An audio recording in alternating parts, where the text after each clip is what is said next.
15 de abril de 2021, soy Paloma Barreto y comenzamos JN Noticias con nuestros principales titulares. JNE reporta que en elecciones generales fueron 220 los candidatos excluidos por diversas causales. Jurado Nacional de Elecciones y OMPE recibieron visita de misión de observadores electorales de la OEA en el marco de las elecciones. OMPE revisará los horarios de votación de adultos mayores para la segunda vuelta electoral.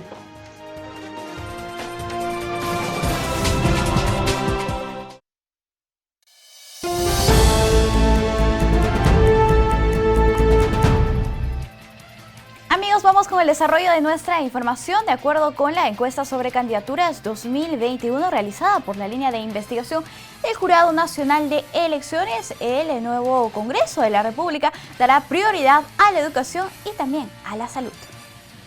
Los integrantes del nuevo Congreso de la República darán prioridad en su agenda programática a los temas relacionados con la educación y la salud, de acuerdo con los resultados de la encuesta a candidaturas congresales 2021, elaborada por el Jurado Nacional de Elecciones. Dicho sondeo, realizado entre los postulantes al legislativo poco antes de las elecciones generales del último domingo 11 de abril, revela que ambos aspectos destacan por encima de otros asuntos públicos que deberían ser atendidos por el Parlamento Nacional a partir del próximo 28 de julio. Así, la educación fue el tema más priorizado por las candidaturas, con 77.3%, seguido de la salud, con 60.3%.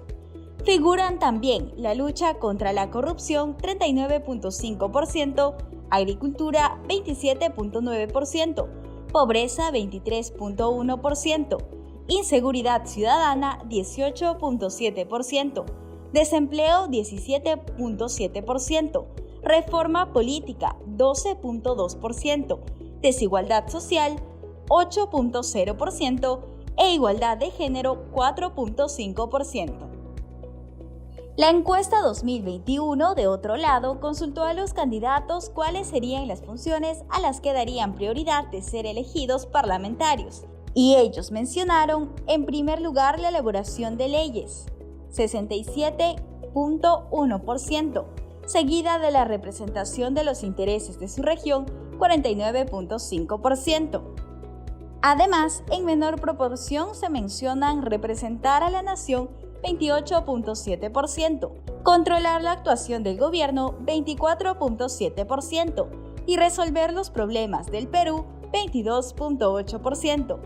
Finalmente, se encuentran respuestas como elaborar los presupuestos generales del Estado, 5.8%, y defender los intereses de su organización política, 1.1%. Tal es parte del Perfil Electoral 10, encuesta a candidaturas congresales 2021, resultados preliminares desarrollado por la línea de investigación de la Dirección Nacional de Educación y Formación Cívica Ciudadana, sobre una muestra de 500 encuestas entre los ciudadanos inscritos para postular al Congreso de la República. Y en estas elecciones generales fueron 220 candidatos los que quedaron excluidos de participar en los comicios por diversas causales. El mayor número de casos se registró en Lima Metropolitana.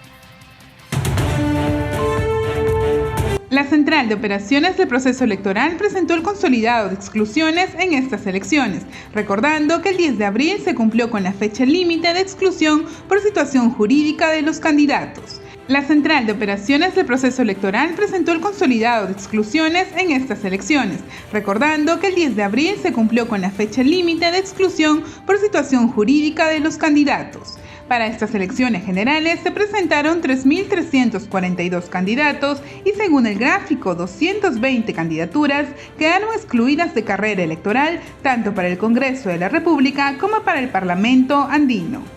La jurisdicción que registró más exclusiones fue Lima Metropolitana con 30 casos, así también Huancavelica con 14, Apurímac con 10 candidaturas, entre otros departamentos.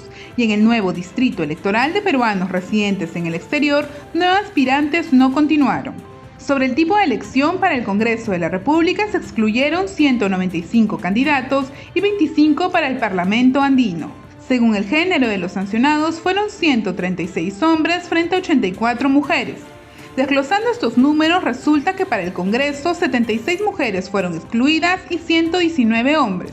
En cuanto al Parlamento andino, se excluyó a 8 mujeres y 17 hombres. Sobre el detalle de los motivos de exclusión, lidera en la lista con 123 casos la omisión de sentencia por obligación de dar suma de dinero. Seguidamente, con 66 candidatos, la omisión de información sobre sus ingresos de bienes y rentas. Finalmente, en el ranking de partidos políticos con más excluidos, lidera Frente Amplio con 20 candidatos, empatado con el Partido Nacionalista Peruano con 20. No tan lejos, el Partido Podemos Perú con 16 candidaturas.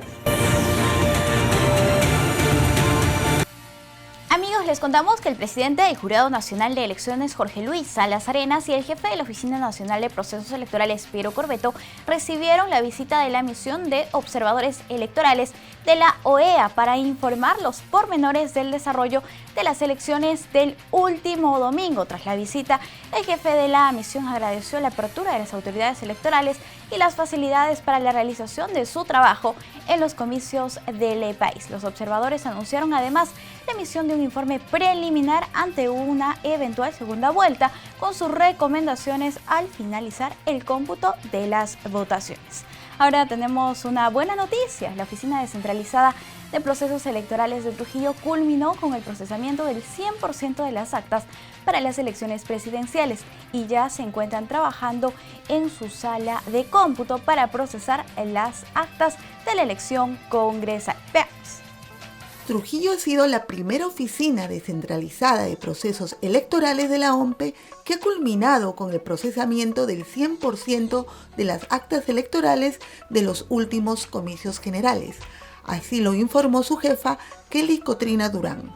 Y hemos culminado el procesamiento de todas las actas, de las 2.188 actas provenientes de los 25 distritos y 10 centros poblados, provenientes de los 230 locales de votación, ya están siendo procesadas en el centro de cómputo 1 y en el centro de cómputo 2, culminando así con la elección para las presidenciales. Cotrina refirió también que se han enviado 30 actas observadas al Jurado Electoral Especial de Trujillo para su revisión y solución. Agregó además que durante las elecciones generales han participado en su ODP unas 3.500 personas, entre coordinadores de mesa, coordinadores distritales, capacitadores, orientadores de fila, auxiliares, técnicos, personal de línea, recepción, entre otros. Gracias a Dios, sin ningún inconveniente, se ha logrado obtener todas las actas. Nuestros miembros de mesa han tenido una labor exhausta. A primeras horas un poco de problemas en la instalación, teniendo en consideración que estaba prevista las primeras horas el voto de las personas con alguna vulnerabilidad.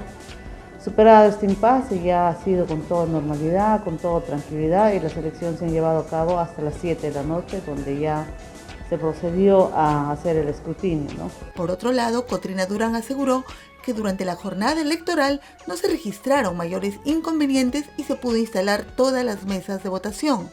Finalmente sostuvo que ya se está trabajando con el procesamiento de las actas electorales para la elección de congresistas, las que se esperan culminar con la misma celeridad.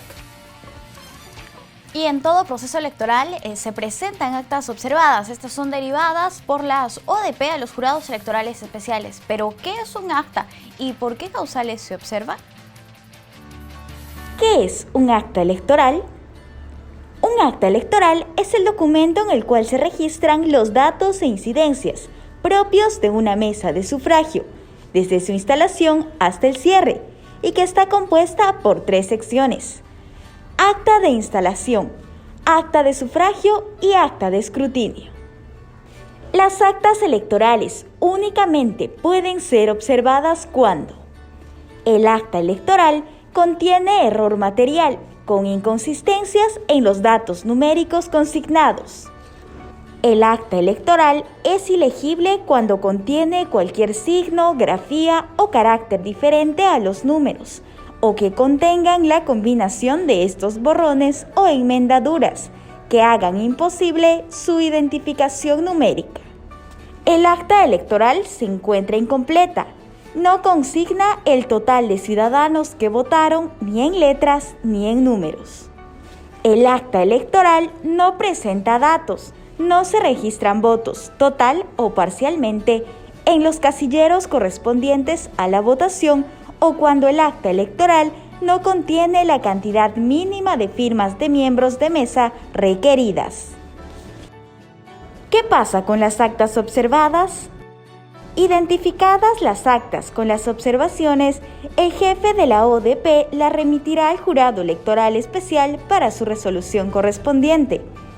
Asimismo, remitirá las actas que contengan impugnación de votos o con solicitud de nulidad para su resolución correspondiente.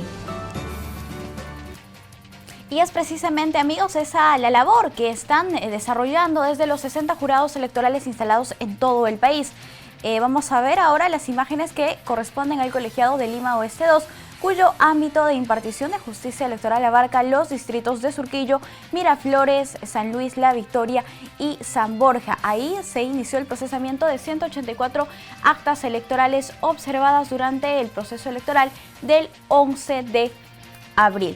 Vamos a ver también que en otro jurado electoral especial de Lima Oeste 3 se recibieron 259 actas electorales observadas, 189 referidas a la elección presidencial y 70 a la elección congresal, que deberán ser resueltas por este órgano que comprende a los distritos de Chorrillos, La Molina, Barranco y Surco. Recordemos que el presidente del Jurado Nacional de Elecciones, Jorge Luis Salas Arenas, aseguró que el Supremo Organismo Electoral dará prioridad a la resolución de las actas observadas referidas a las candidaturas que pasen a la segunda elección presidencial a realizarse el próximo 6 de junio.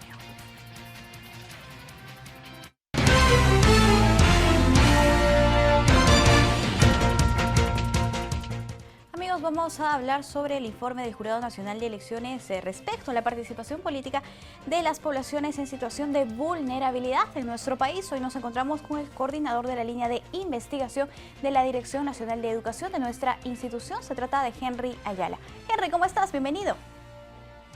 Gracias, Paloma. Un gusto siempre estar contigo. Muchas gracias. Vamos a hablar de diferentes poblaciones vulnerables en el país y nos gustaría comenzar con la participación política de las personas con discapacidad. Coméntanos cuáles son los porcentajes de personas con discapacidad que tenemos en el país y cómo se han visto representadas en las candidaturas para las elecciones generales 2021. Sí, este perfil que buscamos sobre todo es para visibilizar la representación que necesitan partes de la sociedad nuestra, ¿no? En nuestro país, porque no todos, digamos, estamos igual y no todos tenemos los mismos derechos o necesitamos las mismas demandas, ¿no? Entonces, la idea con hacer un perfil electoral que toque las poblaciones de diferentes situaciones de vulnerabilidad es para evidenciar ese tipo de diferencias, ¿no? Y no solamente nosotros como electores, sino también las candidaturas políticas y la oferta política para que los tome dentro de sus propuestas, ¿no? Comenzando, como tú dices, en el perfil, o mejor dicho, las personas con discapacidad. Nosotros tenemos el CONADIS, ¿no? Que es el registro de todas las personas que cuentan con alguna discapacidad, con una inmovilidad, ¿no? En alguna parte, en la cual estamos hablando más o menos del 10%, ¿no? de la población que está registrada, ¿no? Porque podrían ser más. Y nos damos cuenta que si observamos la lista de candidaturas congresales sobre todo, ¿no? Porque es donde hay más candidaturas que al final se postulan, tenemos aproximadamente un 1% de las candidaturas que están dentro del CONADIS, ¿no? Entonces nos damos cuenta que hay una suerte de subrepresentación, ¿no? De las personas de este tipo de población en particular, y ello también conlleva a que, claro, si es que no están representadas por ellas mismas, no necesariamente va a haber una representación, digamos, en las propuestas o en lo que se decida, ¿no? Dentro del Congreso. Por eso es importante como poder dividir a la sociedad, a la población, y saber quiénes están dando la cara por ellos, ¿no? Estos en general, como podemos evidenciar probablemente en el gráfico, tenemos a uno de ellos que es joven, ¿no? Un hombre, y que en su mayoría se encuentran entre los 40 y 60 años, ¿no? Que son la mayoría de candidaturas congresales que se presentan dentro de ese 1%, ¿no? Igual, como es un dato bastante bajo, no podemos darle un mayor perfil de ello, pero sí la gran conclusión es, bueno, faltan tener más representantes de esta comunidad y nos damos cuenta de las diferencias que podrían haber incluso en llegar a los partidos políticos.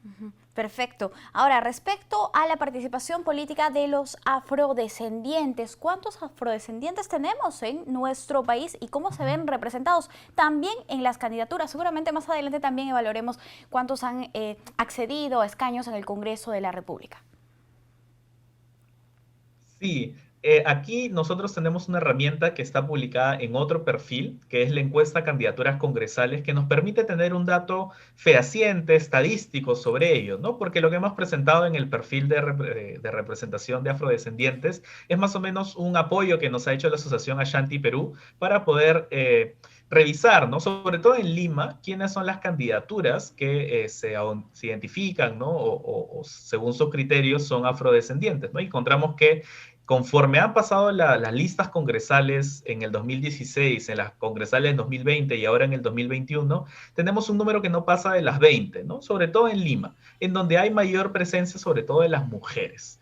En este dato de la encuesta que hemos realizado, encontramos que también aproximadamente entre el 1 a 2% de la población o de la oferta política congresal son candidatos afrodescendientes. Entonces, que sobre todo están en Lima y en la zona norte del país. Entonces, ahí nos damos cuenta de que también están subrepresentados y necesitan también llevar no solamente personas, sino también una agenda para esta población en particular para que se pueda elaborar leyes o tenerlos en cuenta dentro de la toma de decisiones políticas. Respecto a la participación política de la población indígena, Henry, ¿cuántos peruanos se autoidentifican como indígenas en el país? Aquí es una cifra que está incluso más representada en las candidaturas congresales que en general en nuestro país, ¿no? Porque si no me equivoco estamos hablando de un 26-27% de personas que se autoidentifican como indígenas, pero dentro de la población indígena en el 2020 las congresales tuvimos 30%, 3 de cada 10 candidaturas, y esto se sabe por la encuesta que hemos venido implementando en estos 2 periodos congresales. 3 de cada 10 candidaturas se autoidentifican indígenas, en su mayoría quechuas, ¿no? Porque, y lo sabemos esto por un artículo en uno de nuestros libros de la línea de investigación de Mauricio Zabaleta, de que hay una mayor penetración, digamos, de las comunidades indígenas o de las personas que se autoidentifican en el sur del país dentro de las organizaciones políticas que participan.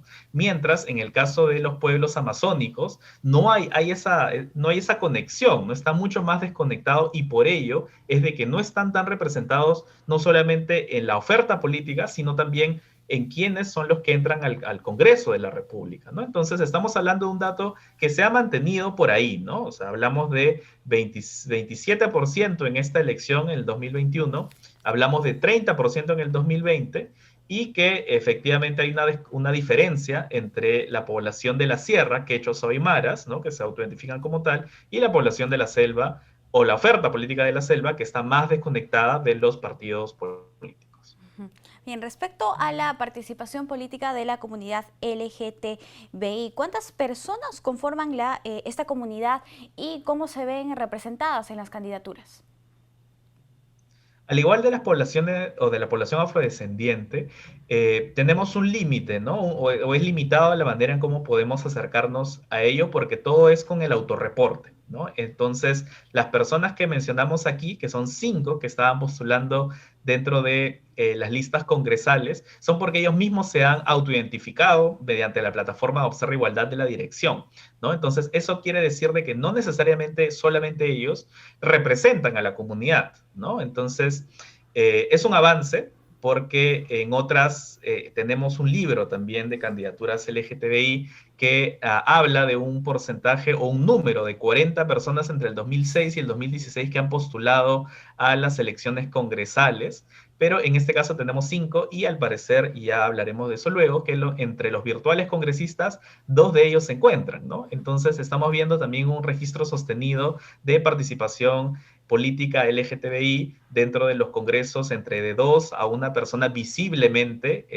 parte de esta comunidad, ¿no? Y eso es importante también porque ellos buscan legislar, ellos y ellas buscan legislar en torno a los temas que le afectan a las personas, ¿no? Entonces, así como hablamos de las mujeres sobre la representación sustantiva o descriptiva, también sería bueno hablar de esa misma representación sustantiva en todos los demás casos, ¿no? Si es que los jóvenes, por ejemplo, que entran al Congreso, legislan para los jóvenes del Perú. Y lo mismo podríamos decir de las personas con discapacidad, de las personas afrodescendientes, etcétera, etcétera, y eso nos va a garantizar una mejor agenda basada en derechos y basada en superar estas brechas sociales que pueden haber entre grupos de riesgo, ¿no? Esto es alentador, Henry. Y un dato además que brinda este perfil es respecto al interés que tienen los integrantes de esta comunidad LGTBI en participar en política. Si podrías compartirlo, por favor. Sí, efectivamente, nosotros estamos hablando de una encuesta que hizo el Ministerio de Justicia, una encuesta nacional de derechos humanos, en donde se obtiene que un grupo muy importante, ¿no?, de las personas LGTBI participan o quieren participar en política. Estamos hablando del 70% casi, ¿no? Entonces eso es alentador, por un lado, ¿no?, porque hay un grupo, ¿no?, que quiere formar parte de esos partidos, participar y ser parte de la toma de decisiones. Pero por otro lado también nos llama, si es que comparamos con el dato de cuántas personas realmente llegan a postular, en que hay una brecha ahí, ¿no? Sea de la organización o incluso sea de la misma sociedad que no permite, ¿no?, o que le genera muchos casos de acoso político, como hemos visto también en medios de comunicación y otras investigaciones, que hace de que se desincentive, ¿no?, el entrar a la política formal. Entonces, ahí hay un punto que como dirección nosotros trabajamos mucho y que esperemos que en los próximos procesos vaya convirtiendo ese interés en la participación en participación plena y formal dentro de las elecciones. Esa es la idea, Henry. Perfecto. Ahora que ya conocemos un poco la realidad y la situación que tenemos en cada proceso electoral, nos gustaría que nos comentes brevemente, antes de finalizar con esta entrevista, cuáles deberían ser las medidas a implementar en el país para incentivar la participación política de estas poblaciones vulnerables y también finalmente que alcancen cargos de elección popular. Yo creo que el primer paso con lo que tenemos que generar bastante nosotros es visibilizar. Es decir, darnos cuenta de en dónde están faltando este tipo de representaciones. Y para ello, los recursos que utiliza la dirección, como son las encuestas, como son el trabajo con organizaciones sociales que nos permitan visibilizar cuáles candidaturas representan a estas poblaciones, es un enorme avance para poder diagnosticar y decir, bueno, ¿qué está pasando? Porque estas encuestas no solamente se basan en saber cuál es el dato ya, sino también profundizan en torno a cuáles son las principales dificultades que encuentran, si esas dificultades son diferentes a la población no indígena o a la población mayor o adulta o a los hombres, ¿no? Y así entendemos mejor cómo entrar a poder cambiar estos paradigmas, ¿no? Y para hacer la parte práctica, ya la dirección tiene su programa de igualdad política que trabaja mucho con la formación política de los candidatos y candidatas, ¿no? Y ahí es donde podemos encontrar o podemos darles las herramientas comunicacionales, teóricas, políticas, para cada vez más poder superar ese tipo de brechas, sea de capacitación o sea de incluso herramientas que pueden comprender para poder entrar a los partidos políticos o ser parte de la oferta política y así cada vez más tener un mejor, digamos, nivel de participación. Y lo vuelvo a repetir, no solamente descriptiva, o sea, que sean jóvenes, que sean personas con discapacidad, que sean LGTBI, sino sustantiva, es decir, que legislen para los grupos poblacionales a los cuales representan. Sumamente importante. Henry, muchísimas gracias por acompañarnos aquí en JN Noticias y seguramente más adelante también vamos a estar hablando de otros perfiles, de otras investigaciones que ustedes realizan. Sí, muchas gracias a ti y les recuerdo a los que nos están viendo que este perfil y todos los otros perfiles que publicamos en la línea de investigación se encuentran disponibles en la página de Voto Informado, votoinformado.jne.gov.pe, sección Infografías y Reportes. Excelente, Henry, muchísimas gracias. Hasta una próxima oportunidad. A ti. Amigos, vamos a hacer una brevísima pausa. Volvemos en JN Noticias.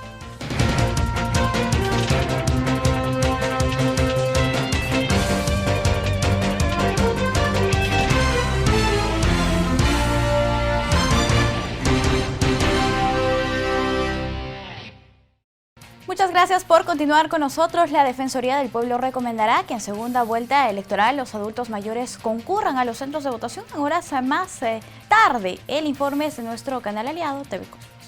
Dicen que de los errores se aprende.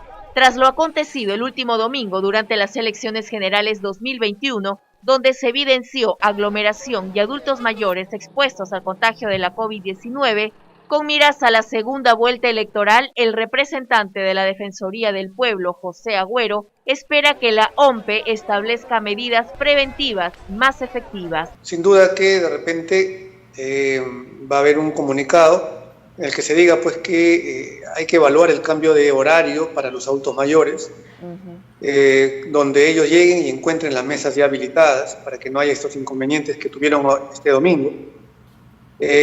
Vamos a coordinar con la policía para que haya una mejor estrategia en cuanto a la verificación de que no haya aglomeración en colas y también apoyo del serenazgo para que esto no suceda. Dicha oficina también realizó un despliegue en cuanto al retiro de la propaganda electoral, aunque José Agüero invocó a los responsables políticos a cumplir con la norma y retirar los afiches. Así también exhortó a los alcaldes a controlar el comercio ambulatorio fuera de los centros de votación. Aunque no ha habido mucho comercio ambulatorio, también eso en algunos lugares ha sido, no ha habido mucho control, así que también vamos a tener que redoblar esfuerzos ahí con las municipalidades para que sobre todo se cumpla el distanciamiento y tener en cuenta pues las colas de las personas con vulnerabilidad, sobre todo personas adultas mayores y personas con discapacidad que a veces, desconocían y se ponían a la cola cuando ellos pues deberían haber pasado prioritariamente. Por otro lado, la Defensoría del Pueblo solicitó a la Comuna Distrital de Florencia de Mora la implementación de una mesa de partes virtual con el fin de evitar que los vecinos acudan al local edil exponiendo su salud. Y al respecto, la OMPE, a través de su jefe nacional, Piero Corbeto, anunció que revisará los horarios de votación de adultos mayores para la segunda vuelta de elecciones a realizarse el 6 de junio. El jefe de la OMPE, Piero Corbeto, informó que evalúan implementar mejoras para el desarrollo de la segunda vuelta de las elecciones que se realizarán en junio. Explicó que tras terminar la entrega de resultados, sostendrá una reunión con las diversas áreas de la institución para revisar las estrategias que se emplearán, como el horario de votación de adultos mayores, mujeres embarazadas, personas con discapacidad y de riesgo. Asimismo, agradeció a los miembros de mesa que asistieron a instalar sus mesas de sufragio y también a los electores voluntarios que asumieron ese rol tan importante, con lo cual se logró instalar 83.047 mesas en todo el territorio nacional, faltando solo una en el distrito de Cajamarca. La decisión se da luego que sostuvo reuniones con las misiones de observadores electorales de la Unión Europea y de la Organización de Estados Americanos, quienes supervisaron el desarrollo de los comicios. La misión refirió que la participación de los miembros de mesa el día de la jornada es un deber cívico y de responsabilidad. Asimismo, destacaron el esfuerzo de la OMPE en la aplicación de los protocolos de seguridad y prevención contra la COVID-19, con lo cual se logró generar un ambiente seguro para los actores electorales.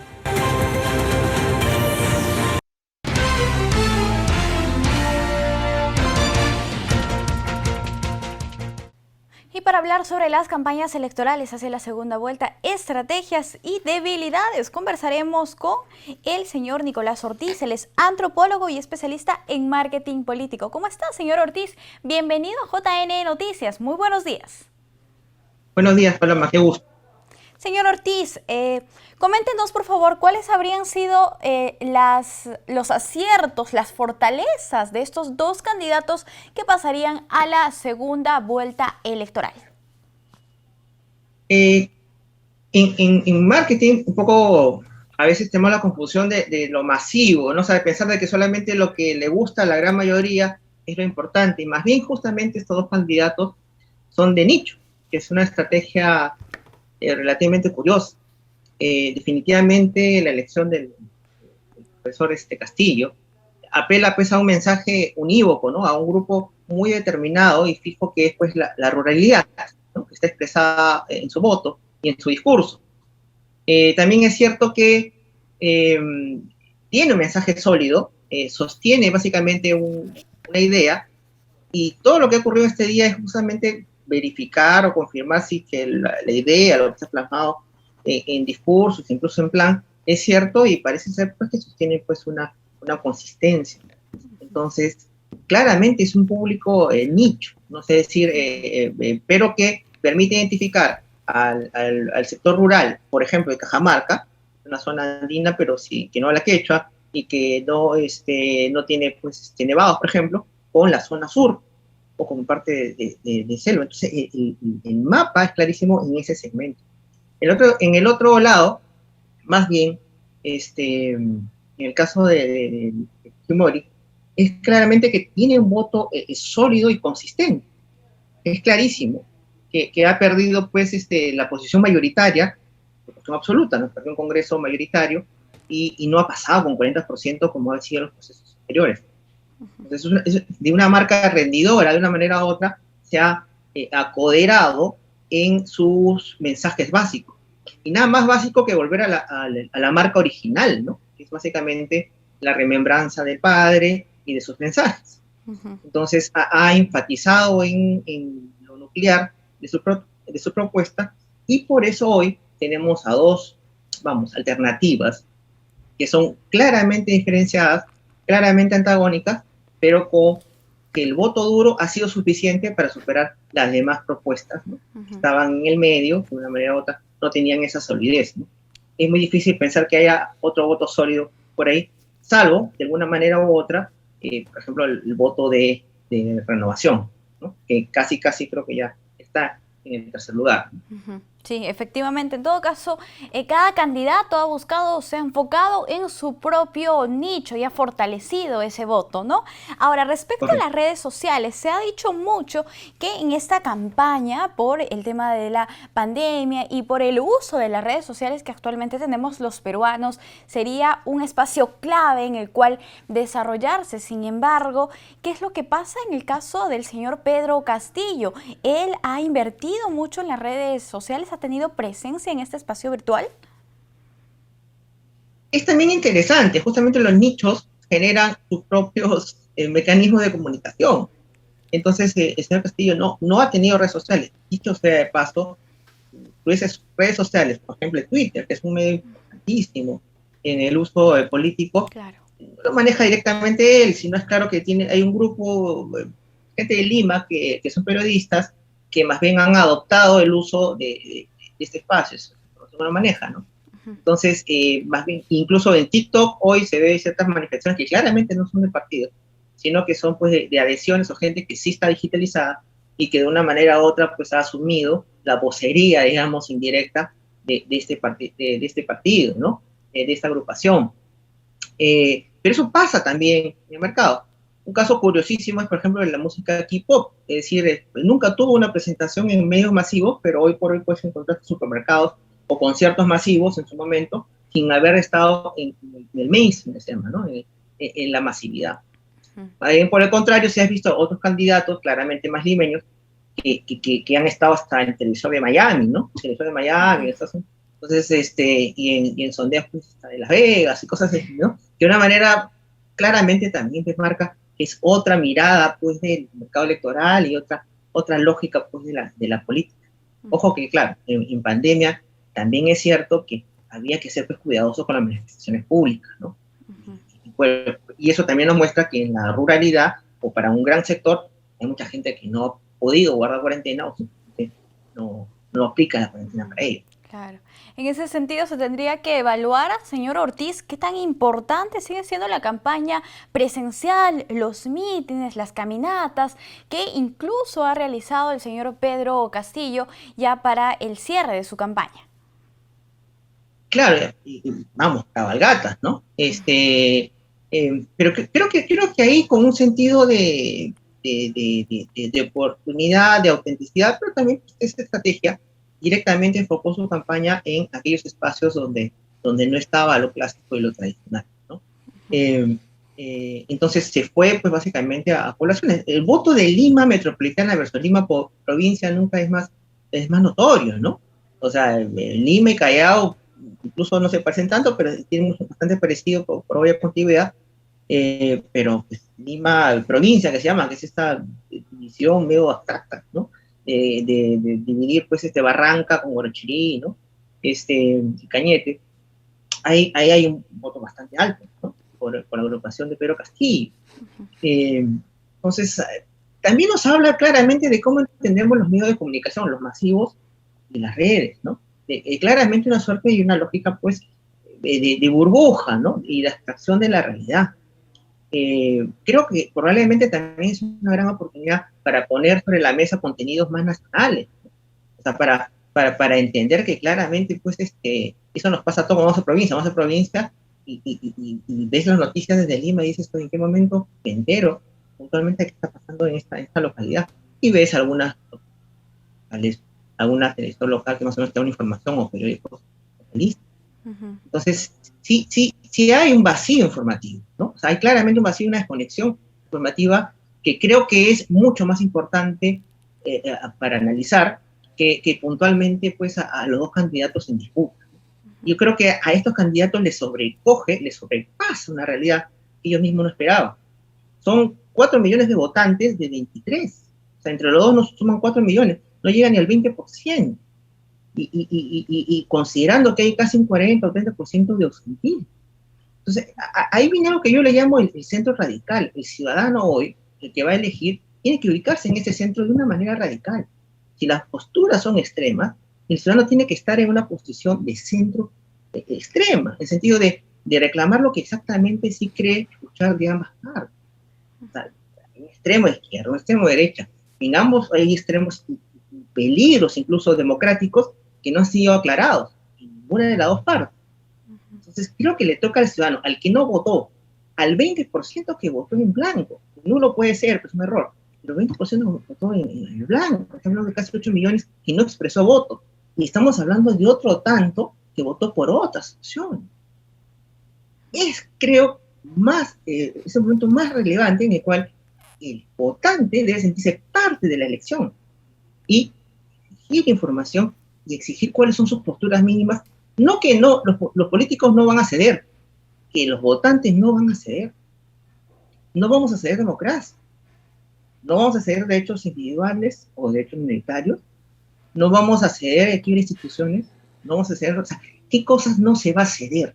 Eso creo que debe estar claro desde el punto de vista del votante. Claro. En ese sentido y en esa línea, ¿qué estrategia deberían plantear ahora estas organizaciones políticas que pasan a la segunda vuelta, estos dos candidatos? ¿Cómo deben tomar esta campaña? Conversábamos hace unos días con el analista político Luis Núñez, quien nos indicaba que esta era una campaña totalmente diferente a la que se había vivido en primera vuelta, que se tenía que replantear totalmente. ¿Cuál es su opinión al respecto? Creo que hay este desnivel de información que es muy grave, que creo que más bien hay una candidata que se conoce bastante, y es un clásico, digamos, en segunda vuelta, y hay un candidato que no se conoce demasiado. Entonces, creo que es el momento de lograr una exposición propositiva de ambos de una manera adecuada. Hasta estos días lo que tenemos es como el asombramiento de lo extraño, ¿no? De lo exótico, ¿no? O sea, hay como que quiénes son, cómo son. Eso es pues terrible, es como que, oye, ¿quién está pasando una vuelta? ¿Quiénes son? No lo conocemos. No puede ocurrir. Entonces, lo que debe haber es una aproximación seria y objetiva de la información de ambos. Es decir, ya bueno, hoy día hacer los datos oficiales, por ejemplo, pero ya creo que toca que ambos candidatos y ambas plataformas sean serias. ¿Qué tiene que hacer cada uno en estrategia? Yo creo que lo primero es que tienen que definir cuáles son sus líneas maestras y quiénes son sus equipos. O sea, yo creo que deben transparentar. En el caso de Pedro Castillo, creo que ya es el momento de decir con quiénes va, con quiénes trabaja, y si quiere digamos, ganar, digamos, si hay que dar un consejo, es que básicamente es ese, o sea, básicamente es visto como la ruralidad. La ruralidad es importante y relevante.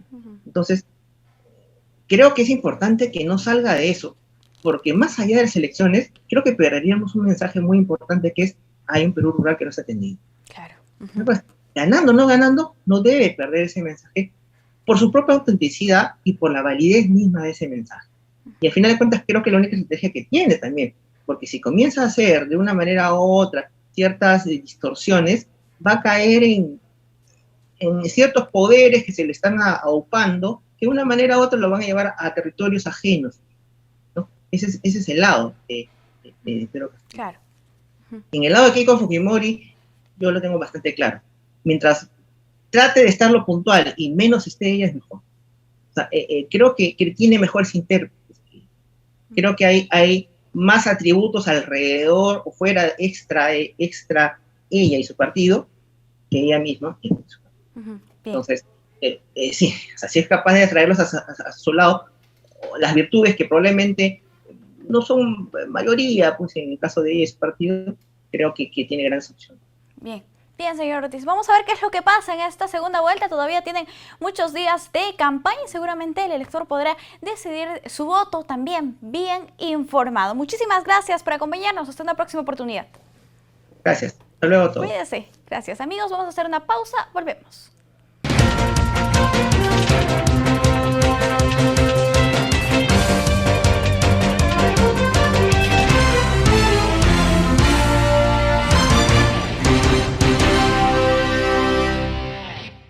Amigos, es momento de conocer las 5 noticias oficiales más importantes del día, elaboradas por la Agencia de Noticias Andina. Bienvenidos desde la Agencia de Noticias Andina, estas son las 5 noticias del día. Llegó al país un nuevo lote de vacunas del laboratorio Pfizer contra el COVID-19. Estas se suman de inmediato al proceso de inmunización de personas mayores de 80 años. El ministro de Educación, Ricardo Cuenca, recibió el vuelo con el segundo lote de vacunas Pfizer según la programación anunciada. 41 provincias se registran en categoría de riesgo extremo por aumento de muertes y contagios de COVID-19. Entre ellas Lima y Callao, por lo que desde el 19 de abril hasta el 9 de mayo volverán a tener restricciones de inmovilización social, toque de queda y circulación de vehículos a escala nacional. Otras 6 provincias se encuentran en riesgo alto: Cusco, Huancavelica, Ica, Chiclayo, Trujillo y Piura. La Oficina Nacional de Procesos Electorales evalúa implementar mejoras y estrategias para la segunda vuelta electoral. Una de ellas sería el horario de votación de los adultos mayores, mujeres embarazadas, personas con discapacidad y de riesgo, entre otras mejoras. El anuncio lo hizo el jefe de OMPE, Piero Corbeto, tras reunirse con observadores electorales de la Unión Europea y de la Organización de Estados Americanos. Atención a Purímac, porque el Banco de la Nación refuerza la campaña Agencias Madrugadoras durante el mes de abril, con la finalidad de brindar un mejor servicio y cuidar la salud de las personas. La atención será a partir de las 6 de la mañana, de lunes a viernes, en los distritos de Abancay, Andahuaylas, Chalhuahuacho, San Jerónimo, Ancohuayo y Huacana. En Ayacucho, científicos de la Universidad Nacional San Cristóbal de Huamanga han logrado, gracias a una investigación pionera, la reproducción de llamas a través de la biotecnología. Así, este año nacieron 4 llamas gracias a la transferencia de embriones. Esto con el objetivo de mejorar su calidad genética en beneficio de las comunidades altoandinas dedicadas a su crianza. Para mayor información, no se olviden de visitar andina.p.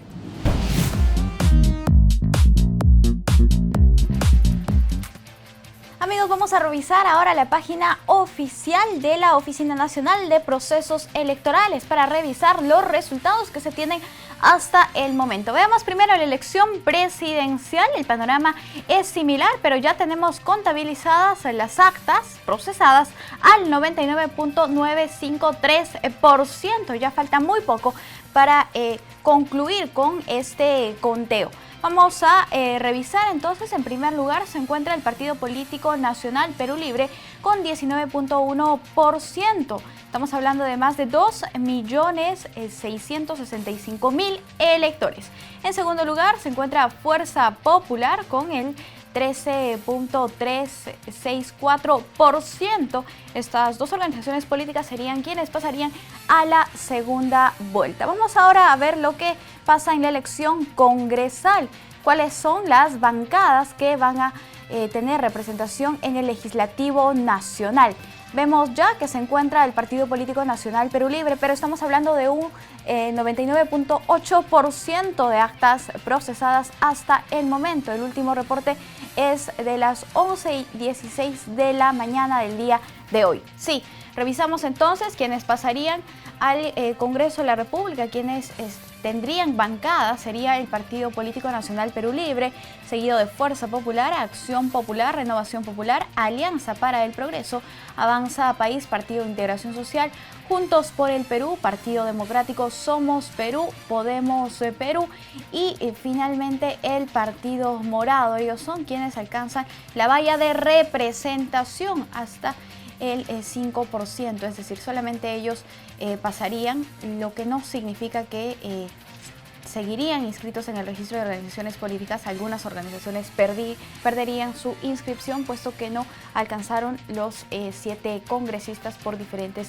circunscripciones. Vamos a revisar entonces el Parlamento andino.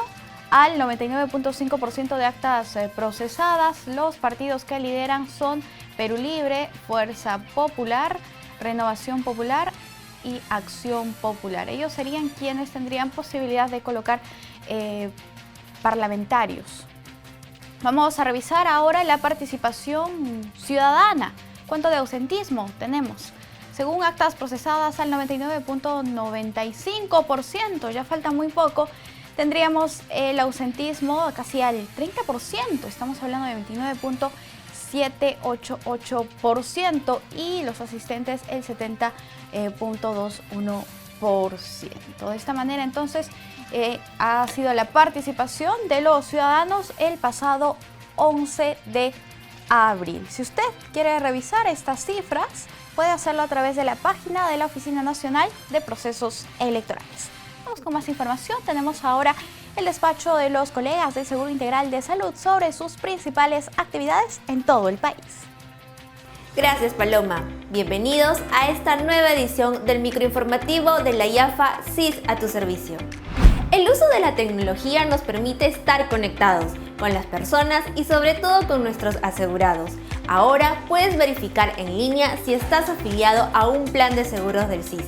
En caso no lo tengas, puedes afiliarte a un plan en minutos. Es rápido y sencillo. Los detalles a continuación. La institución administradora de fondos de aseguramiento en salud, Seguro Integral de Salud, pone a disposición de la ciudadanía una serie de canales para orientación y consultas sobre los servicios que brinda. ¿Quieres saber si estás afiliado al SIS? Ingresa a nuestra web www.gov.p/SIS. Ubica orientación, trámites y servicios más visitados. Busca verificar si estás afiliado al SIS. Dale clic a ir al servicio. Selecciona datos personales o tipo de documento. Completa los datos y listo. En esta página verificarás si estás afiliado. Además, conocerás el tipo y estado de tu plan de seguros si es que lo tuvieras. ¿No cuentas con un plan de seguros y quieres afiliarte al SIS? Puedes hacerlo de una forma rápida y sencilla, a través de un celular smartphone. Ingresa al Play Store, descarga el aplicativo SIS Asegúrate e Infórmate, ingresa como invitado, busca el botón Afíliate al SIS, completa los datos en el formulario y en pocos minutos recibirás un mensaje al correo electrónico que registraste y listo, ya formas parte de la familia SIS. También puedes afiliarte desde una computadora, ingresando a nuestra página web www.gov.p/SIS. Ubica la sección Enlaces de interés, busca Servicios al Ciudadano, dale clic en Afiliación virtual. Completa los datos en el formulario y en pocos minutos se responderán al correo electrónico registrado, informándote la correcta afiliación. A través de estos dos canales virtuales puedes afiliarte a los planes de seguro SIS para todos o SIS gratuito. ¿Eres gestante y estás afiliada al SIS para todos? Por norma accedes directamente al SIS gratuito. Escríbenos al WhatsApp 941-986-682. ¿Tu afiliación al SIS fue cancelada? Verifica si ya cuentas con otro seguro de salud público o privado. Ingresa a www.gov.p/Su-Salud. Ubica orientación, trámites y servicios más visitados. Busca conocer si cuentas con un seguro de salud. Dale clic a ir al servicio y listo. Sabrás qué tipo de seguro de salud tienes. Recuerda, Si tu consulta es sobre la vacunación, esta está a cargo del Ministerio de Salud y es para todas las personas con o sin seguro de salud, de acuerdo al Plan Nacional de Vacunación contra la COVID-19. Más información ingresando a www.gov.pe/MINSA.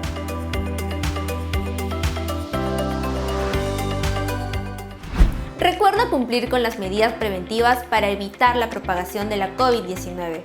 Muchas gracias por tu atención. Nos vemos en nuestra próxima edición del microinformativo CIS a tu servicio. Es el turno ahora del Ministerio de Desarrollo e Inclusión Social, que nos ha preparado su microinformativo nacional. En este instante presentamos el informativo MIDIS. ¿Cómo están? Hoy es jueves 15 de abril del 2021. Estas son las principales noticias.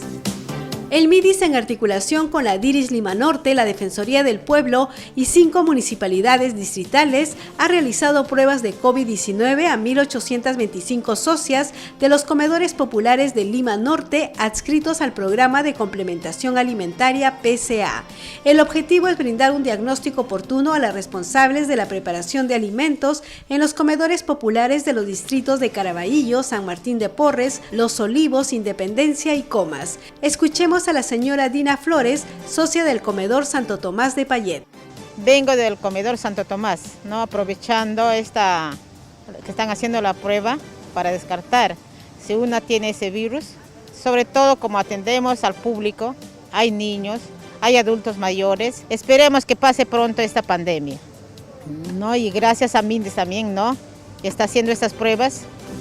El programa Jaliwarma está culminando la segunda entrega de alimentos a un total de 1.373 instituciones educativas públicas de la región Pasco. Así lo informó Félix Ayala, jefe de la Unidad Territorial Pasco de Jaliwarma. El programa Jaliwarma viene concluyendo la segunda entrega de alimentos a los comités de alimentación escolar en las 1.373 instituciones educativas de la región Pasco. Esta segunda entrega es para el periodo de atención del 19 de abril al 28 de mayo. Para esta segunda entrega, el programa viene distribuyendo 377 toneladas de alimentos y durante el presente año escolar vamos a entregar más de 2.800 toneladas a los 1.373 centros educativos usuarios del programa. El programa Foncodes del MIDIS, a través de su unidad territorial Huancayo, desarrolla proyectos productivos para 400 hogares del distrito de Colca en Junín. Edson Rosales, Edwin Vila y Lady Vila son 3 de los emprendedores beneficiados. En la comunidad de Canchañapampa, ellos implementaron su primer galpón de cuyes con 8 animales y gracias a las capacitaciones y asistencia técnica del proyecto Haku Wiñay, hoy cuentan con 240 cuyes criados técnicamente. Muchas gracias por acompañarnos en esta edición. Nos reencontramos mañana a la misma hora. Hasta aquí el informativo MIDIS, una producción de la Oficina General de Comunicación Estratégica del Ministerio de Desarrollo e Inclusión Social. Vamos con más información. El Ministerio de Educación precisó que el retorno a las clases presenciales o semipresenciales no tienen un carácter obligatorio, pues depende de las condiciones epidemiológicas, sociales y de bioseguridad de cada territorio y es una decisión que corresponde a la comunidad educativa, a las autoridades regionales y locales. Asimismo, indicó que se plantea una ruta para la prestación del servicio educativo en las modalidades a distancia, semipresencial y presencial, que permite un retorno a clases seguro, voluntario, flexible y gradual de acuerdo con las condiciones anteriormente señaladas. Rápidamente nosotros tenemos nuestro bloque internacional.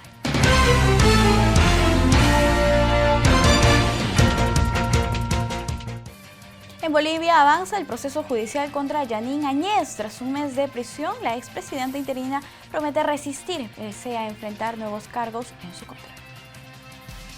La expresidenta interina de Bolivia, Janine Áñez, cumplió un mes en prisión por el caso llamado golpe de Estado y a puertas de otros nuevos procesos por acciones durante su administración.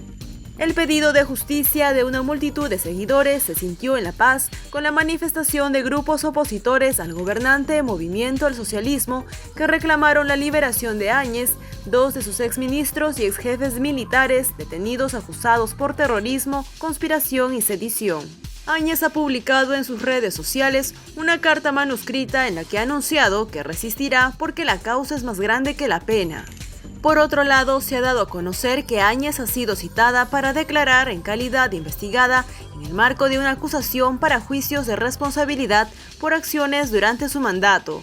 La Fiscalía General del Estado ha admitido en marzo proposiciones acusatorias por la ampliación del contrato para Funda Empresa, el impedir el ingreso de bolivianos desde Chile en la pandemia por COVID-19 y vulneraciones a la libertad de expresión.